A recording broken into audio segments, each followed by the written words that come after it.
Salam dəyərli müəllimlər, xoş gördük hər birinizi. Bugün sizlərə qəbulda istifadə olunan sürət məsələsinin ətraflı izahını təqdim edirəm. Avtomobil 1556 km yolun bir hissəsini 73 km/saat sürətlə, ikinci hissəsini isə 95 km/saat sürətlə getmişdir. Yolun ikinci hissəsində avtomobil birinci hissədən 4 saat artıq vaxt sərf etmişdirsə, yolun birinci hissəsini neçə saata getdiyini tapın. Gəlin yolumuzu çəkək. Sürət məsələlərini ümumiyyətlə hər dəfə demişəm ki, vizual olaraq təsvir eləməyə çalışın. O zaman məsələnin həlli sizlər üçün asanlaşır. Bu yolun iki hissəyə bölürük. Birinci hissəsi və ikinci hissəsi. Yolun birinci hissəsini 73 km/saat sürətlə gedir. 73 km/saat.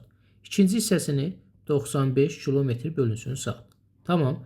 İkinci hissəsində avtomobil birinci hissədən 4 saat artıq vaxt sərf eləmişdir. Birinci hissədə T saat gedib.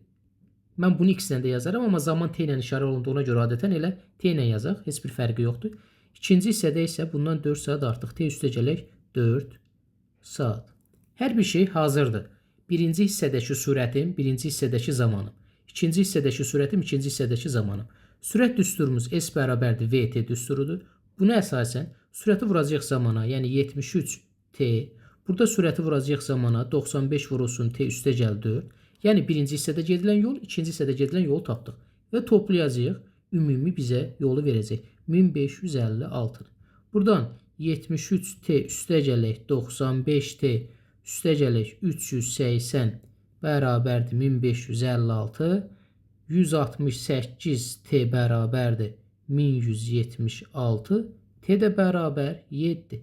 T-ni 7 tapdıq. 7 bizdə yolun birinci hissəsinə sərf olunan zamandır. Elə məndən də bunu soruşur.